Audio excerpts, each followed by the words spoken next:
was meant to be a night of glamour. A humanitarian award, glitzy lighting, and a red carpet in New York that ought to have shouted solidarity. Instead, it seemed like the conclusion of a tale that had been developing for years. Prince Harry and Meghan Markle entered Spring Studios with the intention of pitching a fantasy. However, the fissures weren't merely visible, they were rupturing. Well, as soon as they got out of the vehicle, they were deceived by their body language. Harry followed Meghan as she moved forward, looking sharp and put together in her black tailored suit that finally seemed to fit, only a little bit behind. Not close enough to be in sync as a couple anyway. It is clumsy, chilly and mechanical, yet not far enough to be arranged. She looked at him and went upstairs. The kind of look that speaks for itself. When they arrive home, you know that topic will blow up. However, it didn't end there. On stage, the actual performance took place. Meghan gave her well-practiced lecture on shielding kids from the risks of social media. As if they were case studies in tech ethics, she mentioned Archie and Leet by name. Remember, too, that she is the same mum who has profited on her children's privacy through well-planned public relations campaigns. The disparity was nearly absurd. When every picture, public appearance, and Netflix moment is meticulously planned, Meghan plays the worried mother. Harry, meanwhile, sat dead-eyed next to her. The affectionate look was gone. The energy was gone. He had the appearance of a man eager to leave the stage. And this is what truly made folks talk. She wasn't even introduced by Harry. That's his specialty. He generally puts her first. So this is a minor but noticeable change. Creates the scene. Gives her the floor in a husbandly manner. Not that night, anyhow. He didn't bother that night. And her response to him was a dagger-like gaze. Not the type of glare for the cameras. It's the kind that disappears when you don't even realize the cameras are there. It was even noticed by the crowd. Thus was apathetic, at best courteous. Neither magic nor spark was present. Just a couple going through the motions in front of a packed room. A program about virtue signaling and activism. However, the crowd sensed the discrepancy. Meghan made an effort to deliver her words with polish, with the accuracy of an actor. Harry's quiet, however, spoke loudest. He was no longer faking or even playing along. Let's now discuss the speech. As if he were spearheading a movement, Harry attempted to mobilize the audience by discussing families torn apart by social media and citing statistics and tragedies. But he spoke slowly. There was no conviction or urgency in his tone. One may assume that someone who lost his own mother to media mania would have more impactful things to say. It wasn't about the cause, though. The topic was optics. It didn't feel like a mission, but more like a PR duty. He was genuinely dull, lifeless, and aloof. The true star of the evening wasn't even present in the room, as they stood there attempting to gather support for concerns that seemed to only reverberate. Marcus Anderson was the one, the man who has been present at every significant point in their relationship. From their initial public appearances to the Netflix series, is Meghan's constant shadow, documentaries until date.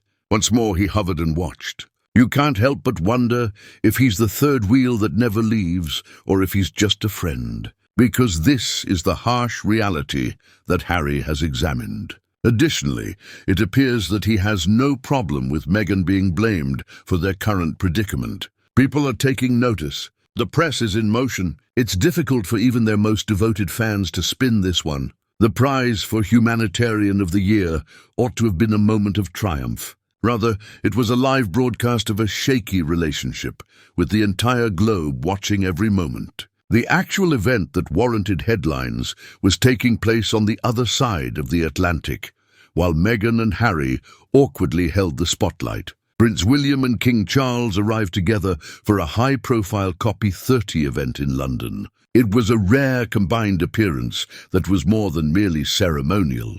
It was a deliberate action intended to convey a message without using words. That despite its recent rifts, monarchy was presenting a unified image to the world, and it was successful. It was evident in the pictures. The touch on the shoulder, the shared smiles, the small gestures. It was not a show. What important was being rebuilt by a father and son. Old William was especially noticeable, Because he carried the weight of the situation so naturally, not because he was trying. Calm, collected, and emotionally open in a manner that is once a brother. He now has a certain seriousness about him, and there they had a story if the media so desired. William Rose's subtly released short film for Suicide Prevention Day further accentuated the difference between Harry and Rose, as Harry descended further into controlled anarchy. Just a calm, sincere talk with a bereaved lady in Cardiff who had lost her young boy and her husband to suicide 5 days earlier. No stage, no suit, no spotlight. The time that William, Prince of Wales, who would go on to become King of England, who was seated across from her, fought back tears. The true humanitarian effort was that, not prizes. Well, just presence, not speeches. And he left that feeling in there. He allowed it to remain. He carried the agony even though it wasn't his, and he wanted others to feel it. That's the distinction. It's not about him, which is why people react to him. It hasn't been. Neither Catherine nor William are shown lecturing the public, denouncing opponents, or exploiting the suffering of children to further their political agendas. You witness them encouraging others. Harry's recent media blitz is comparable to that. Speaking at a Movember event, he warned that silence kills people, and discussed how males are being raised by algorithms. However, this tone of resentment permeates every word he says, as if he's still attempting to make amends. He discusses mental health indeed. Health is more than just helping. The shadow of control is always present. The drive to control, regulate, and restrict what can be spoken about him. William's goal when discussing mental health is to establish a connection. Harry's actions had the sense of a campaign. Catherine is the next in line. Meghan makes headlines for her outfit, but Catherine silences them with her words. She didn't write a dramatic essay about the negative effects of social media. It was contemplative. She was providing perspective, not accusation. Clarity is sufficient. Drama is not necessary. When she wore a basic Victoria Beckham suit to Oxford, the internet was infatuated with it. Well, it was elegant, not because it was noisy. Like Williams, her presence stems from serenity rather than mayhem. People are worn out. I'm sick of the drama. I'm sick of lectures. I'm sick of seeing two individuals act fake on stage. Sick of seeing two individuals act fake on stage. To remain on the same side as long as the fissures are visible from orbit. The other royal pair, meanwhile, simply keeps turning up.